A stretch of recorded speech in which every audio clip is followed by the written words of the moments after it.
नमस्कार, मैं हूं आपके साथ कंचन मिश्रा और आप देख रहे हैं एनटीवी न्यूज सच की आवाज। चलिए रुक करते हैं आज के कुछ खास ताजा तरीन खबरों की। चौधरी चरण सिंह की जयंती, छुट्टी का ऐलान। आरएलडी सपा बोली ये बीजेपी का चुनावी प्लान।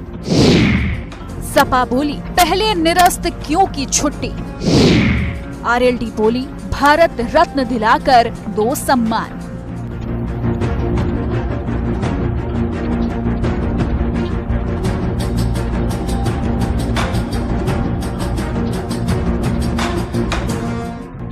चौबीस के लोकसभा चुनावों में अभी करीब 6 महीने का समय बाकी है, लेकिन सियासी दल अभी से ही चुनावी बिसात बिछाने में जुट गए हैं। यूपी में 2024 के किले को फतह करने के लिए मिशन 80 में जुटी बीजेपी कोई कोर कसर बाकी नहीं छोड़ना चाहती है। दलित, पिछड़ों, महिलाओं के साथ ही अब बीजेपी जाटलैंड पर भी कब्जा जमाने के लिए कदम बढ़ा चुकी है। योगी सरकार ने किसानों के मसीहा कहे जाने वाले चौधरी चरण की जयंती पर राजकीय अवकाश की घोषणा कर दी है, यानी अब 23 दिसंबर को सरकारी छुट्टी रहा करेगी। सियासी पंडित इसे बीजेपी का जाटलैंड पर बड़ा दाव मान रहे हैं, तो वहीं बीजेपी ने इसे चौधरी साहब का सम्मान बताया। चौधरी चरण सिंह देश के पूर्व प्रधानमंत्री के साथ साथ किसानों के एक बड़े नेता हैं, जिन्होंने किसानों के हित में तमाम फैसले लिए और किसानों की आवाज को दिल्ली में बुलंद करने का काम किया है। उत्तर प्रदेश की योगी आदित्यनाथ जी की सरकार ने उनके जन्म जयंती पर सार्वजनिक अवकाश की घोषणा करके उनको सच्ची श्रद्धांजलि दी है और साथ ही संदेश दिया है कि किसान और आम उत्तर प्रदेश वासी चौधरी चरण सिंह के चरित्र से, उनके जीवन से एक संदेश ले और उसको अपने जीवन में उतारे।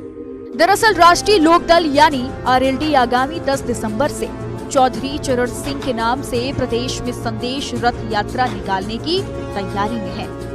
इस यात्रा का पूरा रोड मैप तैयार हो चुका है।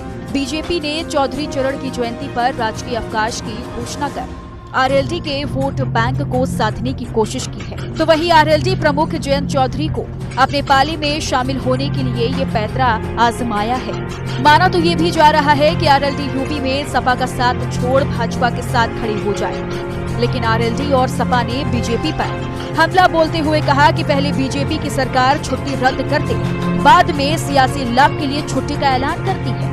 23 दिसंबर चौधरी चरण सिंह जी के जन्म दिवस पर पहले से अवकाश घोषित था और वो लंबे समय से चलता चला आ रहा, परंतु भारतीय जनता पार्टी ने सत्ता में आने के बाद 2017 में इस अवकाश को खत्म कर दिया था। आज चुनाव को देखते हुए उन्होंने राजनीतिक लाभ उठाने के लिए उस अवकाश को पुनः घोषित किया है।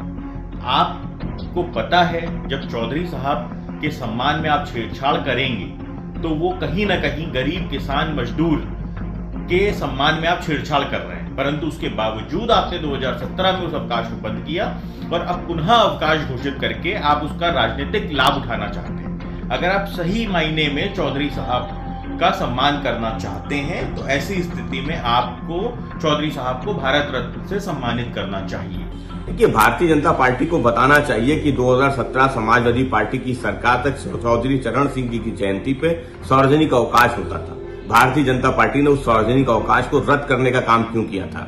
अब 2023 में फिर से भारतीय जनता पार्टी वो चौधरी चरण सिंह जी की जयंती पे सार्वजनिक अवकाश घोषित कर रही है। ये भारतीय जनता पार्टी का दोहरा चरित्र है। कौन भूल सकता है कि दिल्ली में चौधरी चरण सिंह जी के नाम का अलॉट उस घर को बिजली और पानी काट के भारतीय जनता पार्टी ने खाली कराने का काम किया था। देश का किसान, देश की जनता वो भारतीय जनता पार्टी के इस दोहरे चरित्र को जानती है। चौधरी चरण सिंह जी किसानों के नेता थे। उन्होंने जीवन भर किसानों के लिए संघर्ष किया, उनके लिए काम किया। तो बीजेपी भले चौधरी चरण सिंह जी की बात करे, मुलायम सिंह जी की बात करे, लेकिन कभी वो किसानों के हित में काम नहीं कर सकती। वो अपने सिर्फ एक उद्योगपति के लिए काम कर रहे हैं, वो देश जानता है।